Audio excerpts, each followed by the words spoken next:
Ազգապաշտպան հրեշտակի խաչանշան թևերը լայն տարածած, եկեղեցին Հայաստանյայց բարձրագագաթ լեռն է կանգնած Սուրբ լեռան հետ դեմ դիմաց։ Թոնիրն է ան պապենական, որ ջերմ գրկով կկազդուրե հոգնած մարմինն ու հոգին, հանճարներու օրանն է ան, հրաշալույս խոհի խոսքի ու երգի, Աստվածամերձ մեծ միտքերու ներշնչումի սավառնումի գմբեթն է ան վեղարի պես սրբավար, ռենասլած ճախրանքներու եւ ողորմած նվիրումի ծաղկուն դաշտն է հովվական։ Յուրահատուկ ծեսերով իր եւ քաղցրահունչ շարականով ու աղոթքով երկնառակ, Ռենահաճո առաջինեկ մկրտյալն է, մյուրոնյալն է, նախամարտիկ խաչակիրն է, սուրբ հավատքով միշտ անխախտ։ Չգիտեմ, այս պահերին ընթերցողին հայոց եկեղեցու 1700-ամյակի լուսնապարտեզը հրավիրող մունետիկի կանչը լսենք, թե նախընտրենք մոգական հայելիների առջև կեցած, հայելիներեն ցոլացող մեր ճշմարիտ կենթանագիրն առած պահած մեր ծոցին արտասվենք լուր ներքնովին, թե ասենք մենք մեզի, որ ազգը մեր պատվական նոյի տնկած որդատունկն է։ Եկեք ասենք անգամ մեզ, հսկայացած եղևնին ենք մշտադալար կամ մի կաղնի ենք Արարատյան դաշտին մեջ, ոստերը 4 ծակերուն, արմատներուն հարալեզներ մշտարդուն։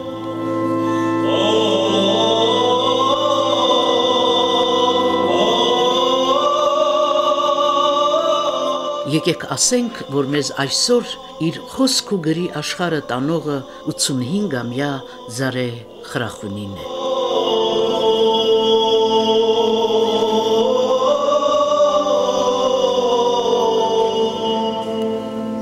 Զարե Խրախունին, պատկերը պատկերին իր տոնականչ տոնազանգերով եւ հասունացող մի համոզմունքով, որ դեպի սարն ու եկեղեցին տանող ճամփան բանաստեղծի համար հույսի լույսի օթևան է։ Գուցե մորմոք ափսոսագին, որովհետև այսօր էլ այս ճամփով տաքսիմ հրապարակի ժխորն ու աղմուկը ճաշակող Զարե Խրախունուն է հասնում ղողանջը օծման մայր քաղաք տաճարին,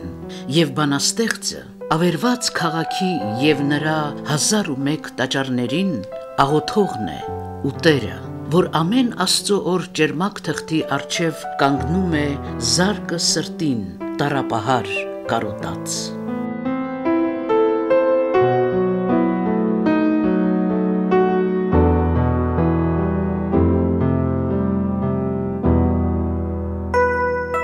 Մեր ազնվական խաղաղ Զարե Խրախունին, նա երբեք էլ չի խաղաղվում, այլ գրից գիր շարունակում է լեռան, մեծ լեռան ու մարդու պատմությունը։ Լեռը դեմս է, գուրքի նման խոժոր նստած ինձի դեմ, լեռը մեջս է հուրուտքի պես համաձայնած ինձի հետ, մերթ հեռու է անմատչելի բարձրաբերձ մերթ մոտիկ է, կրկներևույթ խուսափուկ, ձերք երկարեմ կբռնեմ, բայց միշտ հոն է ներկայությամբ մանեղլի ու միշտ վերեն կնայի, իսկ ես կելեմ լեռնի վեր։ Սա այն լեռն է, որ մե որքան կհեռանանք, այնքան կզգանք, թե իրն ենք, որուն որքան կմոտենանք, այնքան կզգանք, թե ինչ ենք։ Մինչդեռ ան մեր աշխարհի կանթեղազարդ առաստաղով տաճարին ադամանդյա բագինն է, խորանն է սուրբ զոհաբերման երկնումի, ուր մորթված աղավնիները հրեշտակի կփոխվին։ Սա լեռը մեծ անմահության սանդուղքն է, ու ես կամաց երկյուղած կբարձրանամ լեռնի վեր։ Մենք էլ բանաստեղծի հետ նորից նոր հայտնագործելու համար, որ իսկապես սա այն լեռն է, որից որքան հեռանում ենք, այնքան իրեն ենք դառնում, ավելին որքան մոտենում, այնքան զգում ենք մեր տեղն աշխարհում։ Ընթերցողիս վաղուց է գրավել Զարե Խրախունի բանաստեղծը։ Մի օր սա խոստովանեցի իրեն, հենց իր տանը, ձեր հարցարանների հարցականներն ասացի, ազատերկությամբ ընծայումներ են, որ աշխարհակրկես մտնելուց առաջ որպես մխիթարություն մեզ վերադարձրած մեր իսկ ապրածի ստվերն ու արձագանքը նաև դաժան է, նյարդի պես մերկ, որ խրախունիաբար ու զարեհ արքային վայել ձեր բացած ամեն խոսք ներշնչում է ու պատվական։ Մենք այն օրը խոսեցինք Մեսրոպատոնի եւ էլի շատ բաների մասին։ Պարզեցինք, որ գրքից գիրք երանությամբ ենք խճճվում զարեհ խրախունու ստեղծագործական ուղին մեկնող գրականագետի խոսքով խորհրդանշապաշտության հանգույցների փորձանուտում, երբ քարը, հողը, ջուրը, ծիլը, ավազը, կաղանդի ծառը, կոշիկը, թելը, ներկը, լեռը խոսում են մարդեղնացած, խոսում են լուսավոր տրոփյուններով։ Եվ միշտ բանաստեղծը երկյուղած ու ծնկաչոք բարի արջև ու պատկերի։ Ինչպես բոլոր տաղերգուներն աշխարի, դյութական գրիչովս զոր կթաթխեմ հոգիներու խորուրդին մեջ սուրբի պես։ Կարդացեք Զարեհ խրախունի, նա ամեն անգամ նոր է, հզոր է, հայոց պերճ լեզվի տերն է ու առանց չափազանցության գալիս է հայ գիր ու խոսքի ազնվատոհմիկ ավազանից եւ կառուցածը տար առ տար ու կազմածը բառ առ բառ ամուր է, տոհմաշունչ է, ծրագրային է, էպիկական ու հանդարտիկ։ Ես ամբողջ կյանք մդրի ինքնահանար այս կառույցը շինելու, քերթողահորը վայել իմաստնությամբ, ասես ժամանակների խորքից հայտարարում է Զարեհ խրախունի։ Ու կառույցս, որի վեմն ամուր է, պատերը, քիվ ու խոյակը, սրբատաշ քարից ու զարդանախշված, բնակեցրի երևելի անուններով եւ մեր երկրում կատարվող հիշատակության արժանի գործերով։ Զարեհ խրախունին է ասում, որ պաղպաջուն համաստեղներ իջեցնի մարդկանց երկրում, դեմքեր նիվար, աչքեր նիվար, սրտեր նիվար։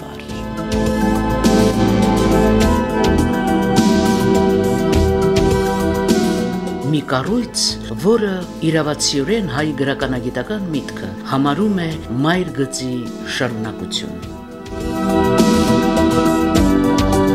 Ոչ միայն հոբելյանական տարեթվերի առիթով, այլ մշտապես փիլիսոփա բանաստեղծի անցած ուղին գիտականորեն դասդասելու փորձերը առանձին հանգրվաններ են։ 15 տարի առաջ Հայաստանի գրողների միության մեծ դահլիճը բազմամարդ էր։ Նշվում էր Զարեհ խրախունու 70-ամյակը։ Եկեք հետահայաց լսենք լրատվական անդրադարձը։ Հայաստանի գրողների միությունում առանձնակի ջերմությամբ նշվեց Զարեհ խրախունու 70-ամյակը։ Խրախունին խոսքարվեստի այն ընտրյալներից է, ովքեր բանաստեղծական ներաշխարհով մասնակցում են համաշխարհային գրական գործընթացին, առաջնայինը համարելով մարդն ու մարդեղայինը։ Անդրադառնալ Հոբելյարի գրական հունձքին նշանակում է անդրադառնալ պոլսահայ բանաստեղծությանը առհասարակ, ասաց գրականագետ Ալեքսանդր Թոփչյանը։ Զարեհ խրախունին գեղարվեստական գյուտերի բանաստեղծ է ու միաժամանակ ազնիվ պորտկումով ընդվզող պոեզիայի ավանդական կարգուսարքի դեմ։ Պոլսահայ գրական դպրոցի վերընջողումը, որը դարիս 70-80-ական թվականներին հասավ նոր բարձրակետի, կապված է խրախունու դերի հետ։ Նրա պոեզիան, սակայն, վեր է տեղային նշանակությունից։ Գրականագետ Սուրեն Դանիելյանը խոսեց ժամանակի ու բանաստեղծի փոխպայմանավորման մասին եւ ներկայացրեց խրախունու կենսագրությունը նշանաբան ունենալով նրա խոսքը մարդու կենսագրությունը իր իսկ անցյալն է։ Ներկաները տեղեկացան քնարերգուի գրական հետագծին, որը ոչ միայն Վարուժանի, Թեքեյանի, Զարիֆյանի բանաստեղծական երթի շարունակություն է նշանակում, այլև իր հերթին բազմախորհուրդ ակունք է հետնորդների համար։ Հնչած ասմունքը, երգը խրախունու խոսքերով առավել տեսանելի ակնհայտ դարձրին բանաստեղծի իրապաշտությունը եւ հավատամքը։ Ծառ տնկեցեք, պիտի բռնե անպայման։ Այո, նաեւ խրախունու մշակությամբ է դալար մեր գրական կենսածառը։ Տասնամյակներ շարունակ Զարեհ խրախունիականը իրավամբ միշտ մեզ հետ է, մեր մեջ ապրող տոն։ Հավաստումը վերջերս հոբելյանական հանդիսությունն էր նվիրված բանաստեղծի 85-ամյակին։ Բանաստեղծությունը զուգորդում է ոսկերչության հետ եւ ինչպես ոսկերիչն է հղկում իր արհեստը, իր արհեստի մեջ կատարելագործում, այնպես էլ խրախունին հատորից հատոր գրքից գիրք կարողանում է հղկել եւ այն պատկերային համակարգը եւ լեզվավճական շատ ինքնատիպ այդ առանձնահատկությունները, որոնցով էլ ինքը դառնում է առանձնակի երևույթ ժամանակակից մեր գրականության մեջ, հիմք ունենալով Վարուժան, Թեքեյան եւ այդ կամուրջը նորից եմ կրկնում ավանդույթի առումով նաեւ արդիականության այդ սաղարթն է կրում իր մեջ։ Ստամբուլում ապրող հայության ուրեմն ոգին ստիպեց, որպեսզի մենք պարզապես ուղիղ գիծ տանենք 15 թվականին կասեցված գրական շարժման եւ այսօրվա գրական մտածողության միջև։ Եվ ես կարող եմ ասել, հենց հենվելով Զարե Խրախունու ստեղծագործության էպիկական հզոր դաշտի վրա, մենք կարող ենք հաստատել, որ այն ինչ երազում էին Դանիել Վարուժանը, Սիամանթոն, Ռուբեն Սևակը, նրանք չկարողացան իրագործել, այսօր Զահրատը, Զարե Խրախունին, Ռոպեր Հատեչյանը, Զավեն Պիպերյանը եւ շատ ուրիշ շնորհալի գրողներ նորագույն սերնդին էլ հատկապես ուզում եմ ընդգծել Մկրտիչ Մարկոսյան եւ Իգնաս Արասլան, այսօր այդ բանաստեղծական հրաշալի ծրագիրը կյանքի կոչեցին եւ իրենք 50 երկար ուզիկ տարիների ընթացքում դարձան նոր գրական շարժման առաջնորդներ, առարկայական խորհրդանշապաշտություն։ Եթե ժամանակին Մխիթարյան մեաբանները փորձում էին խաղարկել բառը իրենց տքնաջան գիտական աշխատանքից հետո, ավելի շատ վարժանքների նման քայլ էր սա, ապա գեղարվեստական պայմանականության խտությունը Զարե Խրախունու բանաստեղծություններում դարձավ ոչ թե խաղ, այլ առաջին հերթին էություն։ Նրա ամբողջ գեղարվեստական տեսապատկերը, չասելու համար հեռապատկերը Հայաստանն է։ Եվ ինքը գնաց Հայաստանի հետ երկխոսության այն ժամանակ, երբ Հայաստանում իրեն չէին նկատում։ Ինքը կապվեց Հայաստանի նաև պատմության լրացուցիչ երակներով իր հզոր ճանաչողությամբ, երբ շատ հաճախ պատմության մեջ անտեսվում էր նորորյա Պոլսայի համայնքը։ Զարե Խրախունին գրական ասպարեզի իջավ 1964 թվականից, գրեց իր նշանավոր Քարկաթիլներ ժողովածուն, որտեղ արդեն վերնագիրը ոչ թե գոյական որոշչի հարաբերություն է, այլ առաջին հերթին հակադրություն։ Քարը եւ կաթիլները բանաստեղծության հիմնակետ էր։ Նույն տարին հրատարակեց իր երկրորդ ժողովածուն Ես եւ ուրիշներ խորագրով, որտեղ ցույց տվեց բացարձակը բանաստեղծի մեջ եւ հասարակությունը, որ ուրիշներ է կոչվում։ Բանաստեղծի եւ ուրիշների առանցքը երկրի պատմությունն է, մարդու կենսագրությունը, որ այդ պատմության եզրերից դուրս գալ չի կարող։ Այնուհետև նրա գրական շարժման խորքերում ցոլացին մեր ժողովրդի պատմության հիմնախնդիրները, որոնք մեզ համար մեկնության զարմանալի ճանաչողական խորքեր բերեցին, նույնիսկ հակադրվեցին մեր ավանդական ընկալումներին նաև այսօր։ Դրանց մեջ ստվեր եւ արձագանքը 70-ական թվականներին։ Դրանց մեջ տոնակարգը նույն 73 թվականին։ Ստվեր եւ արձագանքում մեր ժողովրդի պատմության նորովի քննակերպն է, փորձը։ Ինչ է պատահել, որ մենք չենք կարողացել համաշխարհային բանաստեղծական դաշտում մեր անունը ունենալ։ Մանթաշյանի ռոմանտիզմ, ուտոպիան, երբ Կոմիտասին ուզում էր Գրանդ օպերայում դարձնել գոնե մենահամերգով ներկայացած կոմպոզիտոր եւ կատարող, չէր կարելի։ Եվ նա ինքը բացում էր շատ ու շատ շերտեր։ Բրեստ-Լիտովսկի հաշտության պայմանագրի հետ կապված Տերյանի տառապանքը եւ նույն ուտոպիան եւ քննադատությունը նաեւ Տերյանի գեղարվեստական մտածողության ու քաղաքական գործունեության սուր հակադրության լույսի տակ։ Նա Միսակ Մանուշյանից էր դժգոհ նաեւ, որին կեղտոտ վարշամակով աչքերը փակած ստանում էին Վենսենի անտառում գնդակահարելու եւ վերջինս գոռում էր «Vive la France»։ Ինչու՞։ Դու չէիր կարող, դու հայ էիր։ Մեկ անգամ մեռնելու ես, մեռիր Հայաստանի համար, մեզ համար անակնկալ է, որովհետև Մանուշյանը եւ իրավամբ այսօր էլ սրբություն է շատ շատերիս համար։ Ֆրանսիական դիմադրական շարժիչ ուժերից մեկը, բայց նրա նույն գաղափարական ընտրության ողբերգական գնահատությունը խորհրդահայ ժամանակների բանաստեղծական աշխարհի ճանաչողական հիմքերի մասին խոսելիս նույնքան եղել է շիտակ Խրախունին դրանով նվաճեց ոչ միայն գրական շարժման լիդերի իրավունքը, այլև նվաճեց իրատես բանաստեղծի, նոր սահմաններ գծող բանաստեղծի հարցադրումների մի ամբողջ ավազան։ Այս ճանապարհին հիշեմ մի պատառիկ Խրախունու հետ զրույցից։ Այս ճանապարհին Հայաստանի դասերն են։ Նրանից աշխարհին տրվող մի պտղունց լույսն ու բարությունը, որ բոլորին կհերիքի։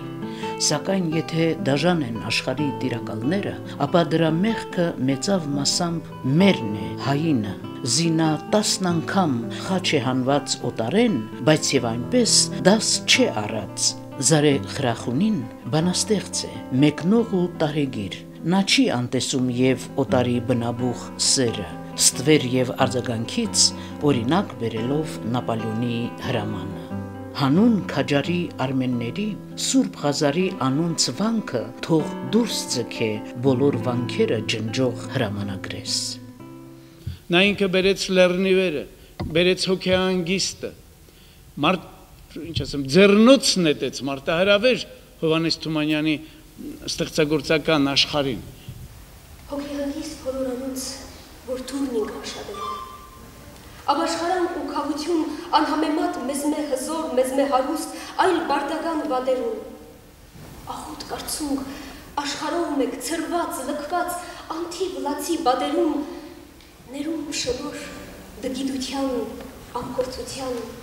սխալներ հանհատում։ Հոգեանգիստ երազներում, որ վաղորդեն չունեցա։ Հանգիստ փոլորակ լորներում, որ երկեցի շատ գանուխեմ և այքա բաց չտեսա։ Խաչ ու խորան է հավատքին, որ ավերակին դաջարն է թրկանքում։ Խաչահանգիստ այս ցավերու ձովուն վրա ուր մեր նավն է, գդավ բարսեր անդարտում։ Ես կուզենայի, որ մենք հասկանանք խորապես, որ Զարե Խրախունին իսկապես մոտեցրեց մեր ազատագրության պահը։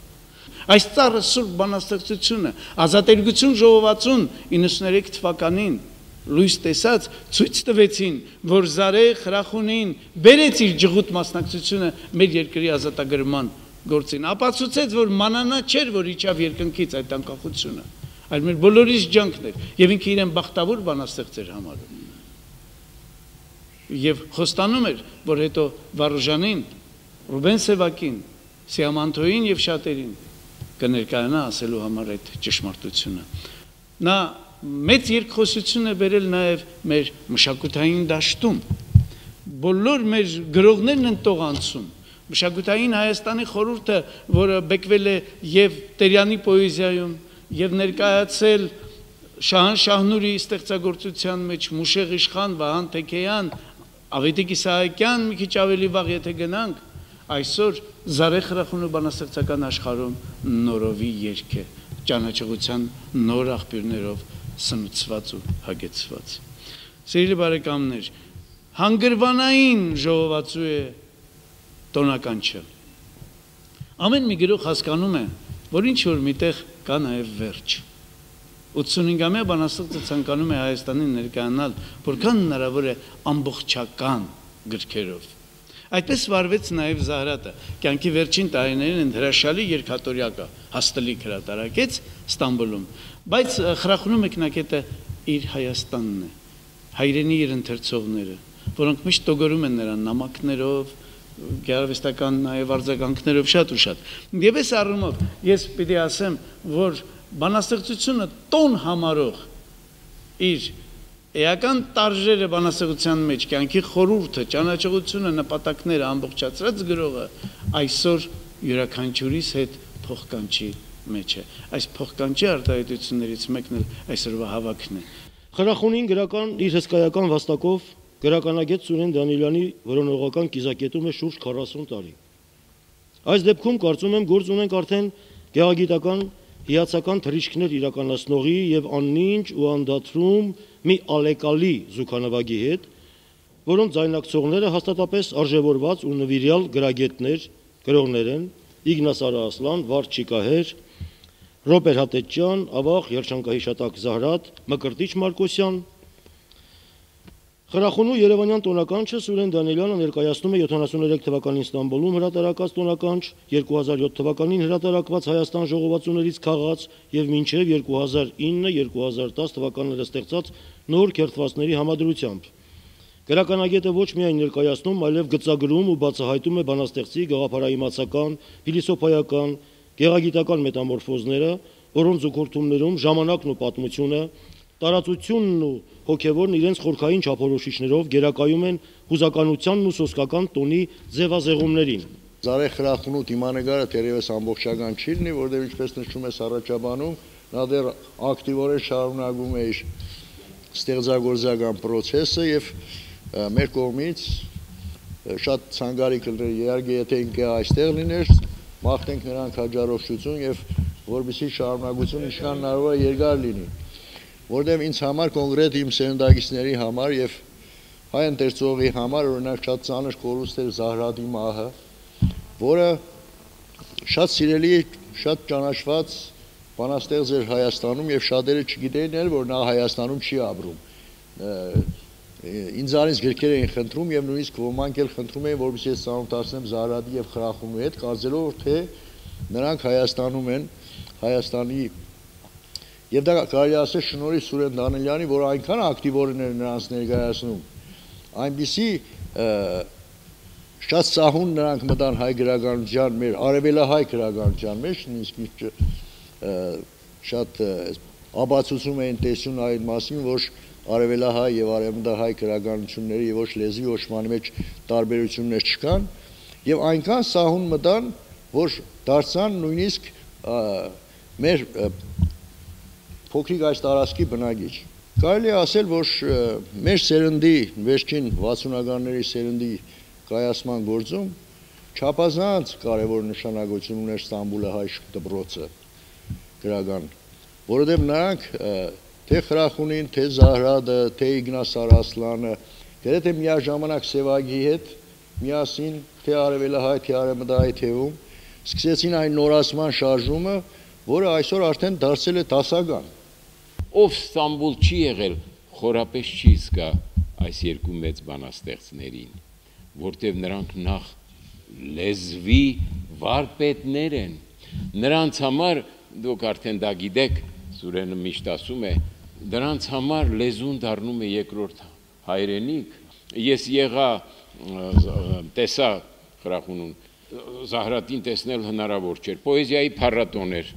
մոտավորապես 10 օր, Ստամբուլը հռչակվել էր այդ օրերին Եվրոպայի պոետական առաջի քաղաքը։ Տաքսիմ հրապարակում ես ելույթ ունեցա եւ բանաստեղծություն կարդացի, ես դեռ չեմ վերադարձել երկիրս, թափառում եմ Արիանս բաց երակներով, տեսնում հրդեհը հինավուրցողի, եթե վերադառնամ, չեմ գտնի ինքս ինձ։ Խրախունին դրանցից մեկն է, որը դրոշը բարձրացրած մեր ազգային ինքնության, մեր հայ իմաստասիրության, մեր հազարամյակների ոչ թե 250 կամ 300 կամ 500 տարվա, այլ հազարամյակների մշակույթի դրոշակակիրն է ծանր պայմաններում, բայց շնշող, գրական, ճաշակով ու սիրով մեկնված դեպի հայությունը, դեպի հայ ուսանողությունը,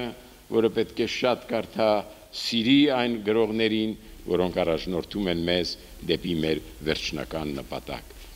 Ապշեցնում է Խրախունին ինքնանվիրումի շռայլությամբ, որի իմացական ուղիները հասնում են մինչև Վահան Թեքեյան, մինչև կեցության հետևյալ առաջադրությունը, ինչ մնաց, կյանքեն ինչի, ինձի ինչ մնաց, ինչ որ տվի ուրիշի։ Խրախունու համար գերագույն հետոն քերթողաբար ամենին դառնալու, բայց եւ վերջում առանցին աղոթելու գիտակցությունն է, որպես փրկություն, որպես պորտկումի սանձահարում։ Առարկայական սիմվոլիզմի եւ ներքնատեսության ծրագրային մղումների մեջ խրախունին իրագործում է ազատության պատգամը։ Առարկայի մակերեսից դեպի խորքը ներթափանցելու, զուգակշիռները, հոգեկան նստվածքները բացահայտելու ընթացքի մեջ խրախունին հասնում է ազգային մտածողության սահմանին, քննում մեր հավաքական կենսագրությունը, որը եղել է շեղբի կամ շամփուրի վրա անծանրափայտ լարախաղացի երերաքայլ ընթացքի պես, խորխորատի բերնին մազի թելով կամ ճկույթով կախված։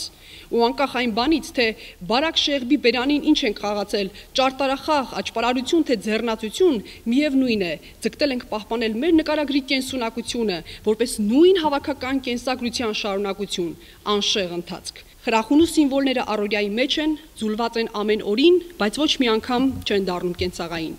Անակնկալ զուգադիր պատկերները պարզապես հորդում են բանաստեղծական տողերից։ Փիլիսոփայական մշակվածությամբ զարմացնող պատկերավոր մտածողությունը նպատակասլաց է ու վեհ։ Խրախունին թափանցում է առարկայի խորքը իրեն հետաքրքրող երևույթը բացահայտելու համար։ Նա մեկ զրուցում է ընթերցողի հետ, մեկ մենախոսում, ավելի հաճախ խորհրդածում, հարցնում եւ պատասխանում, զայրանում ու սիրում, զարմացնելով իր անկեղծությամբ։ 1988 թվականի մայիսի 12-ին Փարիզում Անդրանիկ Ծառուկյանի անկողնային վիճակում պարկած, ես նրա հետ հարցազրույց ունեմ, Անդրանիկ Ծառուկյանի ուղղացիմ հարցին ասացի, որ կարող եք թվարկել ժամանակակից հայ բանաստեղծների, ասաց արևմտահայ թե արևելահայ, ես ասացի հայ, ասաց չմոռանաք Պոլսում Զարե Խրախունուն, դա մեր պոեզիայի այդ շրջանի եւ այդ երկրում չափանիշն է։ Իսկապես Խրախունու բանաստեղծությունների մեջ կա աբսուրդի ընկալումը, Բեկետյան մոդելներն են շատ հաճախ գալիս եւ յուրատեսակ բանաստեղծական կերպարների մեջ տեղավորվում եւ ընդգծվում ոչնչի փիլիսոփայությունից, անհեթեթի փիլիսոփայությունից մինչեւ ոչնչի առարկայական ընկալումը, մինչեւ ոչնչի իմաստավորումը։ Իմ համոզմամբ սա է Խրախունու ստեղծագործության առանձնահատկություններից մեկը։ Նրա մարդկային մի գծի մասին ասեմ, մտովի գնացի տաքսի, Բեյողլեովիչյա Սոլակ Զադեսոկ, մտա Մարմարայի խմբագրություն եւ տեսա նստած սեղանի շուրջ Վարդ Շիկայերին, Սարա Ասլանին, Ռոպեր Հատեջյանին եւ մշտապես նրանց խրախճանքներից ուշացող Զարե Խրախունուն։ Առաջին ծանոթությունս եղել է հենց Մարմարայի խմբագրատանը։ Գիտեի նախկինում հրատարակված գրքերից Սովետական Հայաստան, ապա վերածնված Հայաստան հանդեսից գիտեի Խրախունուն եւ ինձ համար նա բոլորովին մի այլ աշխարհ էր, մի այլ ընկալում էր, ինձ համար նա բարդի, ոչ խրթինի, խորքայինի հետ կապող յուրատեսակ կամուրջ էր։ Իսկ զրույցի ժամանակ ես հասկացա, որ այդ մարդու մեջ ոչինչ ձև չէ, ոչինչ ինքնաբավ չէ։ Ճիշտ եւ ճիշտ իր բանաստեղծությունների նման, ճիշտ եւ ճիշտ իր ստեղծագործությունների նման, խորախորուրդ, խորքային, բարդ, ցալքավորված եւ մշտապես մի մեծ հարցական իր շուրթերին, հարցական իր հայացքի մեջ։ Խոսքս երկարեց, բայց անպայման ուզում եմ այս մասին ասել։ Բախտ եմ ունեցել նաեւ Զահրատի տանը լինել, Աբդի Բեկչի փողոցում նրա բնակարանում, գրեթե չի խոսել։ Խոսում էր նրա կինը տիրական, հպարտ, իշխող, իսկ Զարհատը լուռ էր։ Խրախունին ճիշտ հակառակը, անընդհատ խոսում էր, անընդհատ ինքն էր թեմաներ առաջարկում, եւ այստեղից ծնվեց ինձ մոտ այն մետաֆորը հարցականով, որի տակ ես կգրեի Զարե Խրախունին։ Եվ նրա ստեղծագործությունների մեջ էլ մշտապես այդ հարցականն է։ Նա որոնման մեջ է, առեղծվածի որոնման մեջ է։ Առարկայական սիմվոլիզմը նրա համար ընդամենը միջոց է հասնելու մի բարդ ընկալման, որը կոչվում է մենակության հոգեբանական պարադոքս։ Եվ սա ողջ պոլսյան գրականության գլխավոր խնդիրն է։ Զարմանալի բան է, ում ստեղծագործությունները նայում ենք Պոլսում ապրող մեր գրողների, նրանց մոտ իսկապես մենակության պարադոքսի բացահայտման խնդիրն է դրված։ Եվ Խրախունին պես փորձում է հասկանալ մենակության պարադոքսը, հոգեբանական պարադոքսը, որը մարդուն այս մեծ աշխարհի մեջ տարել է մենության գաղափարի ամրապնդմանը։ Կարծում եմ շատ երկար կարելի է խոսել խրախունու մասին, նրա գրականության մասին, բայց ամենակարճը հետևյալն է. այն, ինչ ստեղծվել է Սփյուռք կենտրոնի եւ Հայաստանի գրողների միության միջոցով եւ ջանքերով, հաստատումն է մի բանի. մենք իրավունք չունենք հատկապես պոլսյան գրականությունը թողնել լուսանցքում, որովհետև դա մեծագույն գրականություն է, մեծագույն գրգիռների համահավաք է եւ այստեղ խրախունին իր մշտական ներկայությունը ունի, ոչ որպես պոլսահայ բանաստեղծ, այլ հայ մեծ բանաստեղծ, ով 20-րդ դարի երկրորդ կեսից մինչև այսօր ազգային ավանգարդի, ազգային մոդեռնի առաջամարտիկներից մեկն է։ Խոսքից խոսք նորից ճանաչեցի Զարե Խրախունուն, տեսա նրան հավաքվածների մեջ, ահա իրպես մշտարթուն եւ հերազգաց կդիտե հորիզոնը, աղվոր մայրամուտն ու ծովերուն իջնող ծիրանանուշը։ Հանդիսությունների ժամանակ եւ միշտ մտածել եմ, երբ էլ Զարե Խրախունին գրեր քարը կամ նավը, նրա զինագիցների մեջ էի լինելու։ Բանաստեղծի չափ ապրող ընթերցողը, նրա գեղագիտությունը պաշտող անթիվ անհամարներից մեկը։ Եվ չգիտեմ, մեզնից իրեն հասնող, թե իրենից մեզ հասնող տոնականչերի ու տոնազանգերի ղողանջների ներքո ու ծնկաչոք տեսա Զարե Խրախունուն, բանաստեղծության բագինին առջև։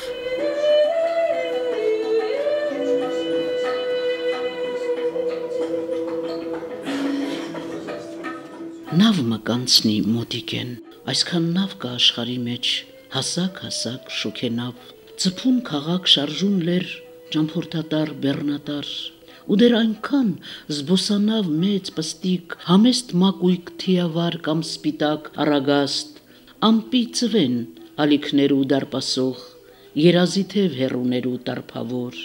այսքան նավ կա աշխարի մեջ, սակայն ես ամենեն շատ նավաձիգը կսիրեմ։